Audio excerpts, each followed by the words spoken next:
Schwarz, welcome to Geoterrics Outdoors Australia. I haven't recently bought this backpack. I bought it quite some months ago, even when I was in the old place, and I tried to do a couple of reviews on it, but I think this is somehow jinxed. Every time I did there was some sort of interruption or some sort of noise and I couldn't use the footage. But I'd like to do a quick review today. This is the Denali LaPaz 65 plus 15. It's a travel pack. Now, in case you don't know the difference between a travel pack and a backpack or a rucksack, a hiking one, generally rucksacks, hiking packs, those sorts of backpacks stuff top down. Travel packs, on the other hand, always open from the front and they fold out. So you can pack your gear in here. You've got straps and various things, and when you're done, all you do is you just zip them up and you go on your way. Unlike the traditional hiking ones where you stuff everything top down. This particular pack is the plus 15, which has a handy little day pack manufactured into a zipping system that you can offload this little day pack, which is just a couple of straps, 15 litres, perfect as a day pack. You can leave your main pack in the motel, at the tent, at the backpackers hostel, wherever you are, and throw the little day pack on and off you go. The day pack itself is reasonably generous in design. It's got two pockets. It's got a front one with a mesh, very low frills, low tech. The back one, however, doesn't open all the way, but it's got a sleeve where you could put a laptop or a tablet. It's got a little mesh pocket here. It also has a little hook arrangement there. You can put your motel keys, car keys, whatever, and it's got a couple of little slots for pens and pencils. Generally that's a great little pack. It's got two moderately generous drink holder spaces, but you can't strap those up, and all you've got is shoulder straps. You haven't got the waist strap to take any weight, and you wouldn't really want to. So if you look at the rest of the bag, it's all made from Denali material, which looks reasonably weatherproof. We'll have to test that and see how it goes.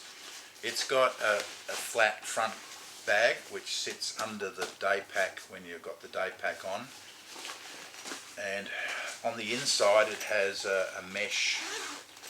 little mesh bag there.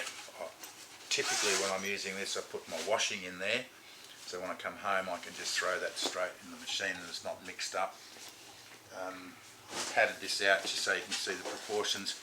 On the inside it's got a little a stay system here, and it's got a couple of little pouches, zip pouches here, that you can put extra bits and pieces in, socks, underwear, whatever you want to put in there.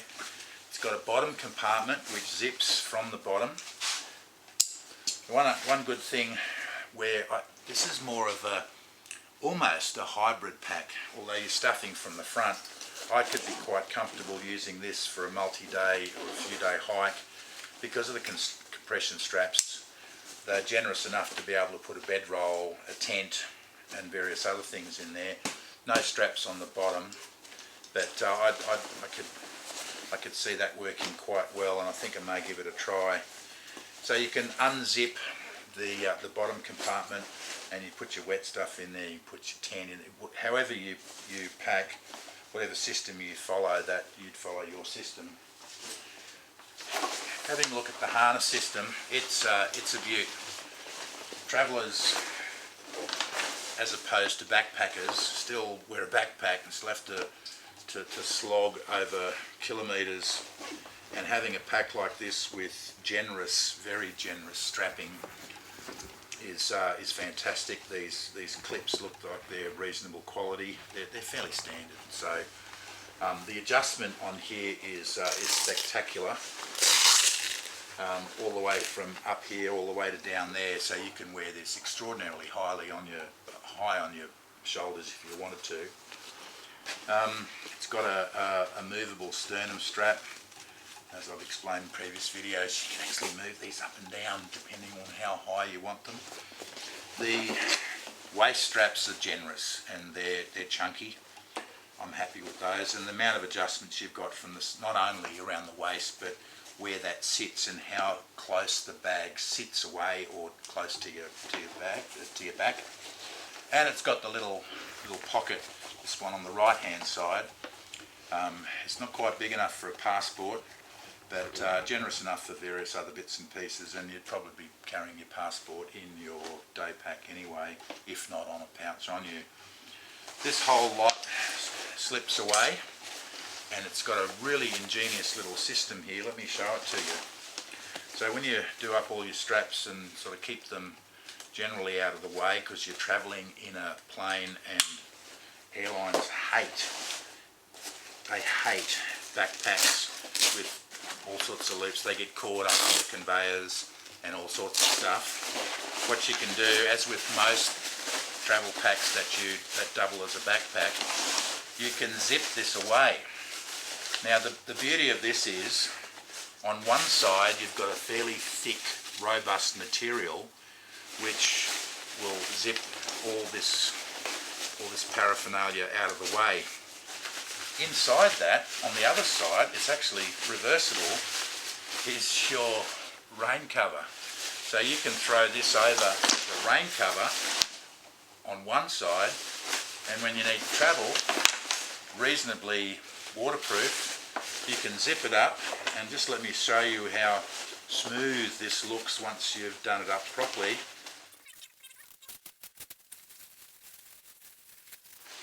So there you go, this is the identical material to the rest of the outside of the pack, and here's your zip, and it'll only zip one way, so you know which side you're putting on and you know what you're actually putting on, which is a great design feature. I think that's a great idea, Denali. You've done really well there. Not sure if it's yours or it's an industry feature. I don't buy packs that I do buy packs all the time, but yeah. So there you have, ready to travel, and you do up all your compression straps and have everything pretty much out of the way. Fairly robust handle there, I'm not quite sure how, and identical on the other side, so good grab handles. It also comes with a shoulder strap, which is, it's a rounded shoulder strap, so to fit over one or the other shoulder, and you can then clip those into very generous and fairly strong eyelets, and you can carry it around like a tote or a duffel if that's what you want it to do. Lots of arrangement, lots of potential, lots of possibility. This is a great pack. I'm looking at this from purely a technical point of view. Given that I've got a rating system, if I needed to rate this as a travel pack, I'd rate it at 3.5. Hey, if you've enjoyed this video, please share it with like-minded friends. Leave us a comment if you've got something to say. By all means, subscribe if you haven't already done so, and thanks for watching.